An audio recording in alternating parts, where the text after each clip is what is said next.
Hello and welcome to the first episode of the FM show. I'm Curtis. And I'm Tom. And we have an absolutely bumper first episode for you today, so let's jump straight into it.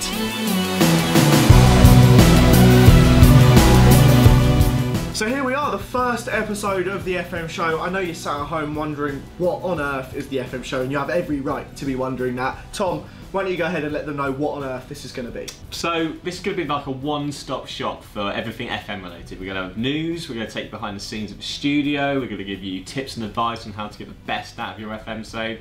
We're going to bring you interviews with people at the studio, community members, and even a few famous faces as well, so keep an eye out for those. Should be a lot of fun, and one of the good things is that it's never going to be the same, is it? Every week there's going to be a completely different thing. There's going to be some more regular features, but some things that change every single week. So let's jump into one of our more frequent topics, and that's going to be the news. There's always going to be some big news going on in FM, whether that's a creators event that's going on, something within the community, whether that's updates to the game, product announcements, all this good stuff. There's going to be a lot with the news. So I think we should start off with the Creators Cup. If we roll it back a little bit to kind of the FM launch this year, we held the Creators Cup, and what fun that was. What an event. It was absolutely brilliant. We stuck £5 on the line. We brought in a bunch of YouTubers, let them battle it out in fantasy draft, and it led down to one live final between Lewis and Dave. It was brilliant.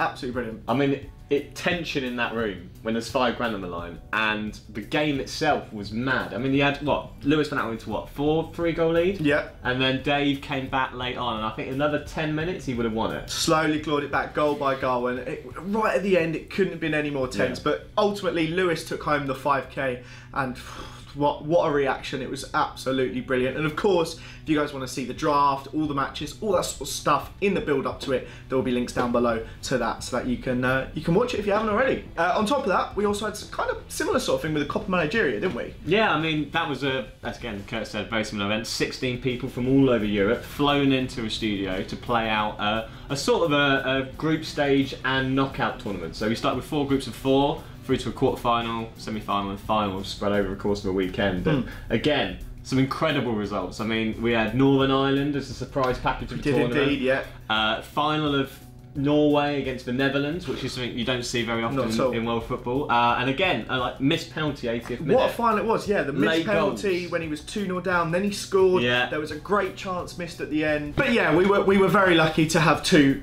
fantastic games to finish it out. But before we move on, we're going to actually jump back to the Creators Cup, and we're going to have a quick chat with finalist Dave Azzopardi and see what he kind of thinks about the event. So yeah, I think my personal highlight of the whole thing was actually sort of getting the opportunity to go down to obviously SI and meet all of these other YouTubers that I've been watching for many years, even including the man Curtis himself, I was actually a fan of watching and stuff on YouTube. But I mean, to meet Benji, Jack, Loki, Kev, Chesnoid, Lewis, even Paul, Golden FM, people that I've been watching since the start really. So it was a great honour to get the opportunity to go and do that. Thanks for that, Dave, and commiserations once again for just missing out on that £5 prize. But that is it. That is the end of the news. We will be trying to keep up to date as often as possible with all the different news, but now we're going to move on to another one of our more frequent subjects, and that's going to be the FAQs. Now, the FAQs are going to be heavily driven by you guys, the community. The most important thing is you guys, and we're going to try and keep on top of a lot of the questions. There's a lot of hot topics that people want to be finding out about, and I think we're going to start off with probably the hottest of the topics, and that's injuries. We get so many questions about injuries, how to reduce them, how they compare to real life, all that good stuff. So let's start off by talking about how they've changed from FM17 to FM18. So one thing I'm sure you've all noticed on the sidebar now in FM18 is Medical Centre. So this was introduced to be sort of your central hub for everything related to injuries with your players and your team as a whole. So you'll get information on there about which players are the most likely to pick up an injury in the next few matches, the players that have recurring injuries. You get information from sports scientists about training, how you can reduce the workload on certain players in training, particularly around busy periods. So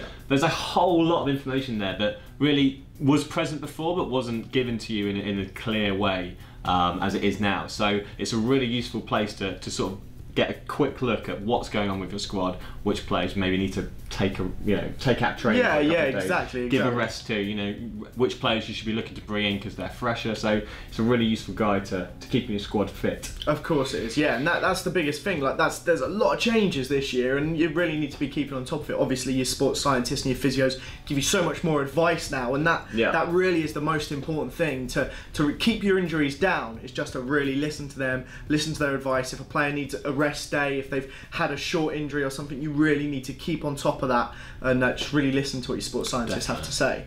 And then, of course, like we said, we actually crunched the numbers on the differences between the injuries in the top flight in real life and the top flight in an average season on FM, and they're really quite interesting, aren't they? Yeah, I mean, the numbers were a lot higher than I was expecting. Definitely. So in real life, in the English top flight, over the course of the last season, there were just over 1,400 injuries. So that's about 70 a club over the course of the season. It's pretty much 2 a game then. Exactly, which sounds high, but they're the facts. And in FM, you're seeing about 80% of that total. Okay. So we've done things this year as well, like adding in different types of injuries. So you'll see when you're playing the game, your players may pick up a tight calf or a tight hamstring. Sure. And they're the sort of things that you often read about in match previews, that so-and-so has been struggling with and not maybe missed a day of training. And they're the sort of things that aren't really serious injuries, but can easily develop into serious injuries, like particularly like a hamstring, for example. So if you've got a player doing a 20 or 30 yard sprint, sure, and then he pulls a hamstring, what has been a 1 or 2 day injury because you've rushed him back. Rushed him back, and that's the biggest thing. So now you've really got to keep on top of that. If you're seeing your sports scientists telling you this guy, he's pulled, he's stretched it, it's not good, he's not done his work, he's not sorted himself out, you got to rest him. You got to give him that game off. You can't rush him back, and that's what then prolongs it into a 2-month injury or something outrageous. Well, I mean, you see, like in real life, squad rotation now is massive, and you've got to really make the most out of your squad. You've got a 25-man squad for a reason. So exactly. Make the most of it. You bring those players in. Youth players in cups, everything. You've really got to keep on top of your team, because ultimately,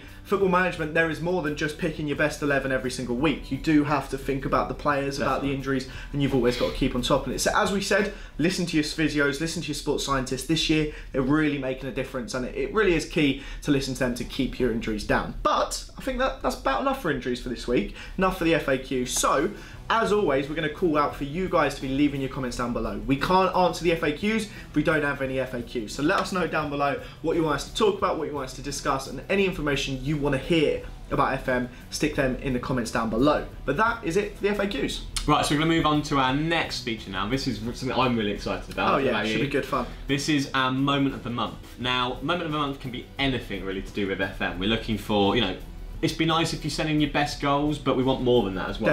Definitely. We want your best signings you've made, the best result you've had. Maybe you've been involved in a 5-4 thriller. Or just something like really outrageous, like for example, if your wonder kid that you've brought up through the ranks, he turns out to be the European golden boy or something like that. Perfect example.